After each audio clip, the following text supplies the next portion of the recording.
Hello friends, কেমন আছো? এই দেখো, আমি এখন তো ঠান্ডা পড়ে গেছে, প্রতিটা রান্নায় আমাদের বড়ি দরকার। এই যে এই ডাল, আজকে আমি বড়ি দেব। এই যে এই ডালগুলো, এটাকে বলে বিউলির ডাল, আমরা এখানে কালাই ডাল বলি। এই ডালটা আমি গতকাল ভিজিয়ে রেখেছিলাম। ভিজিয়ে রাখার পর ডালটা যখন ভালোভাবে ভিজে গেছে, তারপর বেটে সারা রাত রেখে দিয়েছিলাম। সারা রাত রাখার পর ডালটা ভিজে গেছে, তারপর ভালো করে ধুয়ে আমি এই ডালটাকে খুব ভালোভাবে পেস্ট করে নিয়েছি। এখন এই ডালটা রাতভর রেখে দিয়েছিলাম, এখন এটা আমি ভালো করে ফেটিয়ে নেব। তারপর এই ডালটা দিয়ে বড়ি দেব। তোমরা দেখো আমি কীভাবে বড়িটা দিচ্ছি। খুব ইজিভাবে, আর হাতে একটুও লাগবে না, কিন্তু বড়িগুলো সুন্দরভাবে দেওয়া হয়ে যাবে। তাহলে দেখতে থাকো আর সঙ্গে থাকো। দেখো সব কিছু নিয়ে চলে এসেছি। এখানে আমি ডালটা নিয়েছি, এখানে একটু কালো জিরা, আর এমনি যে কোনো ধরনের একটা প্লাস্টিক আমার কাছে এটা আমি পেয়েছি সামনে, তাই এটা নিয়ে নিয়েছি।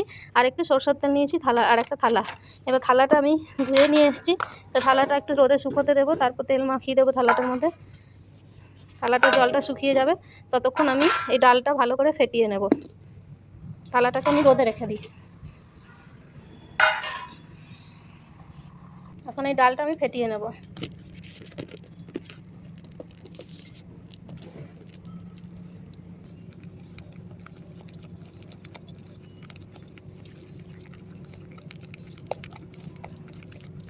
যতক্ষণ আমি ফাটাচ্ছি ততক্ষণ দেখো তোমরা আমার ছাদে আমি কয়েকটা গাছপালা লাগিয়েছি, সেই গাছের সৌন্দর্য দেখো। আমার গাছে কত সুন্দর দোপাটি ফুল হয়েছে, একদম মনে হচ্ছে দেখে ছোট ছোট গোলাপ।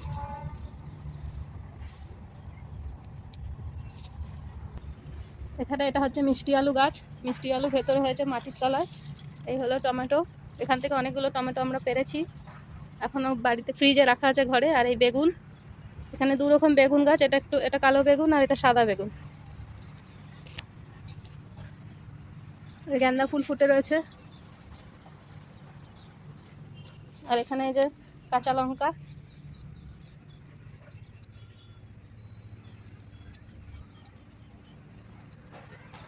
দেখো গোলাপ এখানে রয়েছে, পিঙ্ক কালারের, খুব সুন্দর না কালারটা? আর এই একটা গোলাপ, এটা রেড কালারের। রেডও ঠিক না, মানে কালারটা খুব সুন্দর।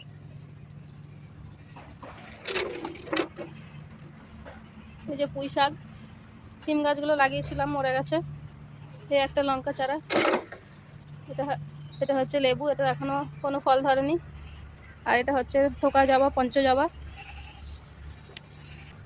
দেখো গেন্দা চারাটা লাগিয়েছিলাম, গেন্দা চারাটাকে কেমনভাবে কাঠবিড়ালিতে ছিঁড়ে দিয়েছে, দেখেছ?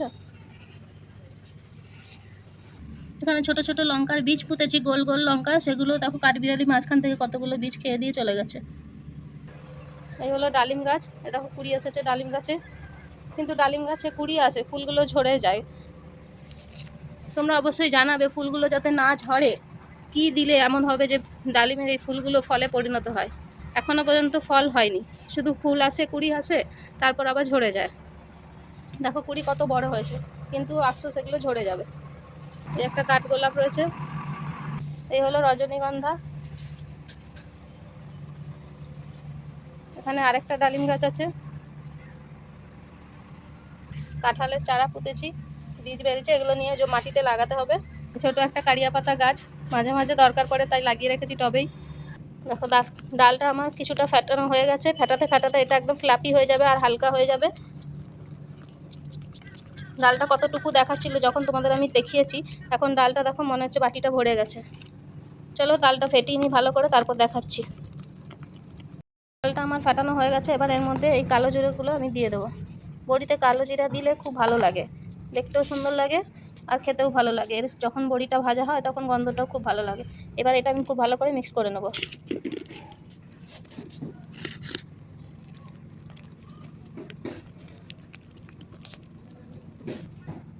দেখো কালো জিরাটা মিক্স করে নিচ্ছি। এবার বড়িটা যে আমার ফ্যাটানো আছে তা বুঝবো কী করে, তার জন্য একটা ওয়াটার টেস্টিং, এখান থেকে একটুখানি ব্যাটার নিবে, এই যে জলের মধ্যে ছেড়ে দেবে। দেখো বড়ির জলে ভাসছে, মিলে যাচ্ছে না এটা, তার মানে আমার ফ্যাটানোটা হয়ে গেছে।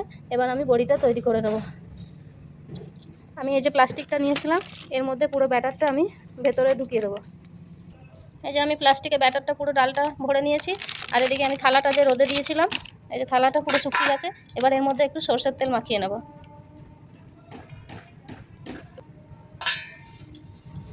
সরষের তেল মাখিয়ে দিলে কি হয়, বড়িগুলো যখন শুকিয়ে যাবে খুব ভালোভাবে উঠে যাবে।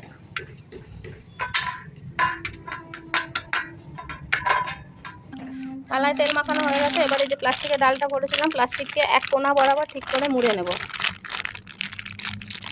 এইভাবে মুড়ে এই কোণাটা একটু, এই যে কোণাটা একটু কাট করে নেব ছোট করে, তাহলে অল্প অল্প যাতে বড়িটা বেরায়। এই দেখো আমি এইভাবে কাট করে নিয়েছি। এবার আমি সুন্দর করে চেপে চেপে বড়িগুলো দিয়ে দেবো, একটু দাবিয়ে তারপর উঠিয়ে দাও।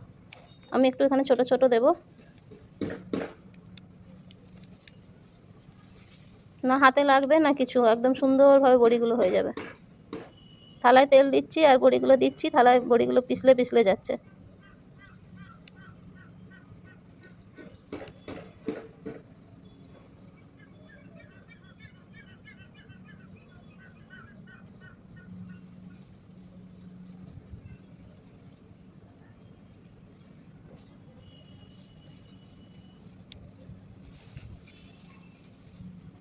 দেখো এইভাবে পুরো থালাটায় আমি বড়িগুলো দিয়ে নিচ্ছি, তারপর তোমাদের দেখাচ্ছি।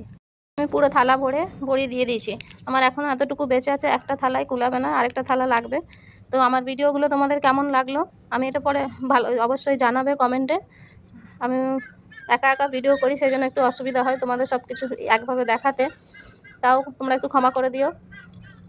আবার আসবো নতুন কোনো ভিডিও নিয়ে। এখন এই বড়িগুলো আমি একটা মশারির জালি উপরে দিয়ে ঢেকে দিয়ে রোদে দিয়ে রাখবো।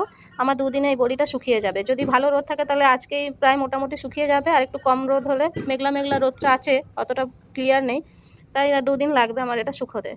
তো কেমন লাগলো অবশ্যই জানাবে, আর পাশে থাকবে, আমার চ্যানেলটা সাবস্ক্রাইব করে দেবে।